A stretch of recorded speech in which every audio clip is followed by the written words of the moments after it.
I discovered my boyfriend is a diagnosed psychopath like his father, and now I'm terrified our entire relationship has been nothing more than a twisted game he's been playing with me. The title says it all. Basically, my 24 female boyfriend, 31 male, has never really been the most loving. He doesn't seem to care about anyone or anything except me, or at least that's what I thought. But when I was looking through some of his old stuff, I found out that he had been diagnosed with antisocial personality disorder, ASPD, which is the medical term for a psychopath. Apparently it's genetic because his father also was diagnosed with it and is currently in jail for unaliving his wife, my boyfriend's mother. I've read his testimony before and his only reason was because I felt like it. It was chilling, but I didn't think my boyfriend was like that at all. I knew he didn't really care about most people, but he is extremely charming. How he seduced me, I guess. However, now that I know of my boyfriend's diagnosis, I've been going through our entire 4-year relationship and reconsidering everything. In our 4 years of dating, he doesn't really say I love you out of the blue, he will only say it if I say it first. I never really noticed this, but now that I know about his diagnosis, well, that changes things. The way he says I love you is, frankly, devoid of emotions as well. He says it matter-of-factly, not like he actually means it. There's a lot of other things he does that I guess wouldn't be considered normal. He has never laid his hands on me or been physically violent, nor has he verbally abused me, but he treats me like a child. He likes to order me around to do things for him. Everything has to be his way. He respects my opinion and will even change his plans to work around mine, but ultimately he is the decision maker. I've pointed this out to him in the past and he says that he values my opinion immensely and that I am the smartest person he has met. I used to believe him, but what if this is just another tactic to manipulate me? He also has a high-paying executive job and I've heard from his employees that he can be very cruel to them. I would always dismiss their concerns because I thought they were just jealous, but now I realize that isn't the case. I don't know what to do anymore. Can psychopaths love? Is he just manipulating me? I feel like my entire relationship is a lie, but am I being ableist by stereotyping him based on this diagnosis? Update 2 days later. So, a day after I made my post, I finally decided to go and talk to him about it. Since it was a conversation, I don't know word for word what he or I said, but I was taking notes on what he was saying for my own benefit and for the purposes of this post. He noticed that I was taking notes but didn't seem to care and didn't comment on them. Without further ado, here is a summary of what transpired in script form since I don't know how else to write it. I tried my best to make it the most accurate I could to reality, but obviously I can't remember every little thing that happened, but it was wild. Yesterday when you were at work I found some boxes. I was looking through them and found this form. I showed the form with his diagnosis. I was wondering why you didn't tell me about this at all? And I want you to be completely honest, no more lying. I don't see why it was necessary to tell you. Besides, I made no attempt to hide it. You do realize that this makes me question our entire relationship? Why? Well, how am I supposed to know you haven't just been manipulating me? I was under the impression you were also manipulating me. Were you not? Is silent because I am shocked. You have tried to make me a better person. You constantly want me to make friends. You chastise me when I act a certain way toward my employees. I have become your pet project. You believe that your kind presence will make me kind. You aren't a project, you're my boyfriend. There isn't a difference. Isn't a relationship supposed to be mutually beneficial? I improve you, you improve me. Is close to tears so you don't love me, you just want benefits? I never said that. I do love you. How do I know you aren't lying? When you've lied this entire time. I was getting angry at this point, he was still not reacting. If you truly believe I am a liar, then nothing I do will prove that assumption wrong. Well, prove that you love me then. I love the conversations we have. I love that you accept me for who I am. I love your intelligence and wit. I have said it before and I'll say it again, you are the smartest person I have ever met. But that doesn't sound very psychopathic. Not everything I do has to be psychopathic. Well then, have you ever unalived anyone or anything? I have unalived rodents. That's it. Disgusted. It was a long time ago. I was much younger then and my mother had recently been unalived. It was a weird time in my life. That's no excuse. Did you unalive them brutally? I suppose. He described how he did it with almost glee and I'm not going to say it here because it is not good. Do you feel guilty about that at all? I was inching away from him at this point because I was very disturbed. No. Though, if you are concerned, I have no desire to do that again. Well, that's good at least. Do you think you would unalive a human? Like my father did? I guess. I will never be my father. I don't like that implication. Sorry. Why are you asking me all these questions? I'm a bit scared of you. I have never done anything to harm you. I know, I just need answers. When did you get your diagnosis? 11 years ago. Okay, but why? Name redacted, told me I should. You don't normally listen to people's advice. Admittedly, after she mentioned it, I wondered if I had inherited any of my father's characteristics. So, I went. Me, do you think the diagnosis is correct? Him, I do. Though it has been quite a while, and I never got a second opinion, so perhaps it has changed. After this we started talking about personal things I will not share on the internet.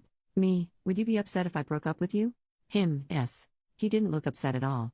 Me, I think we need to take a break for a month, I need to sort my feelings out.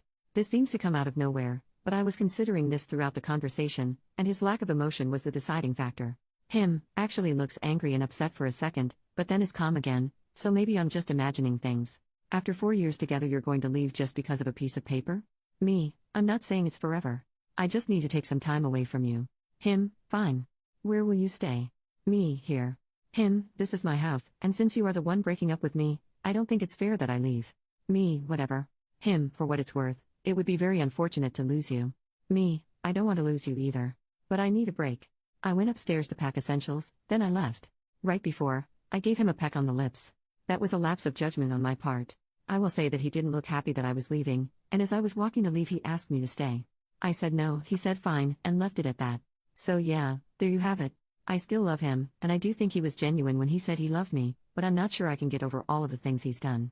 I went into this conversation hopeful, but as soon as he said he didn't feel it was necessary to tell me, my emotions took over and I started asking way more accusatory questions. To be honest, I wish I had been more logical in my approach, maybe then we would have arrived at a different conclusion. If you're wondering, I'm staying with a friend at the moment, he doesn't know where or which friend. I just need this month to regroup and decide what my next steps are. He was one of the best parts of my life, I had never connected to anyone the way I did with him. I have no clue what I will do, and frankly, I need advice. With all that has happened, what do you think I should do? Also, I have no way to prove if he's telling the truth or not, so before you yell at me in the comments saying these are all lies, just know that all I know about his diagnosis is what he's told me. I may try and track down the psychologist he went to, but I think that would be a breach of confidentiality if she told me anything about him. Anyways, please feel free to give me advice.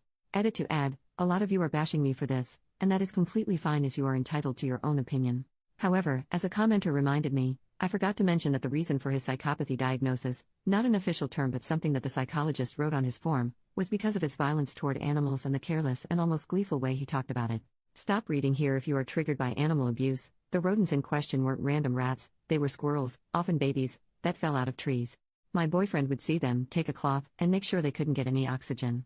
Right before they passed, he'd finish them off with a sharp blade and carve through their chest. He would then take out their eyeballs and finally finish them off. When he told me this story he said it with such nonchalance that I couldn't even believe what I was hearing. He was 8 when his mother died, and this started when he was 7, ended at age 11.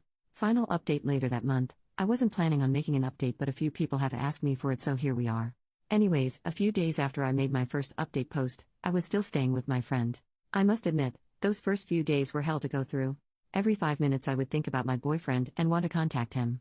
I kept trying to distract myself but of course my thoughts kept wandering back. He followed through on his word and didn't contact me, which I appreciate as it made me feel less tempted. However, it was still extremely hard to distance myself when he was literally a text message away. On the 4th day of our separation, the friend I'm staying with apparently bumped into him at the grocery store. I don't know if she actually came upon him by accident or if she purposefully sought him out, but either way, they had a conversation. She asked him where I was, even though she knew where I was, and he said it was none of her business.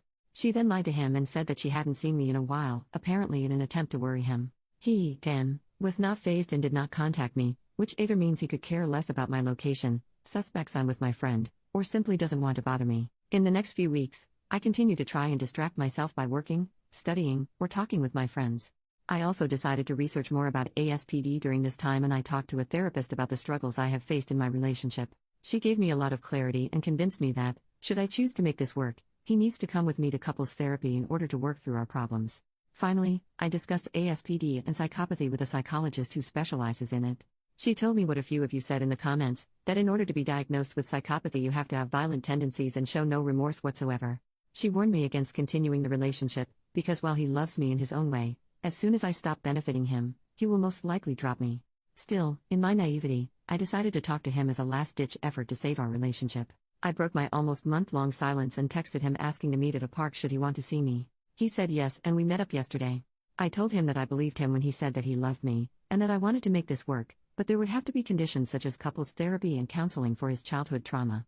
I also requested that he act nicer to his employees as I didn't want to be with someone who treated people below him that badly. He immediately shut that down and said therapy was for idiots who don't know how to control themselves. He also didn't understand why he should treat his employees nicely as they were incompetent. He didn't raise his voice, probably because we were in public if I'm being quite honest, but his demeanor was very aggressive. He said that I was only calling him out on his behavior because of his diagnosis and that I was fine with him before. However, he is wrong. In this month apart I have realized that I wasn't fine with him before, I was just excusing his actions. I told him as such and he got even more annoyed. He asked me why I wasted his time making him come when I could have just told him on text and been done with it. I told him I was trying to save our relationship and he just rolled his eyes and said he couldn't believe he spent so many years with me. He then left. So yeah. Could I have handled it differently? Sure. Do I regret what happened? Kind of. But what's done is done and I guess all I have to do is move forward. I'm going to have to pick up my stuff from our house later and get my name off the lease. The friend I'm staying with has been nothing but accommodating toward me and is letting me continue to stay for a while until I find myself a new place. Thank you to everyone who gave me genuine advice throughout this journey.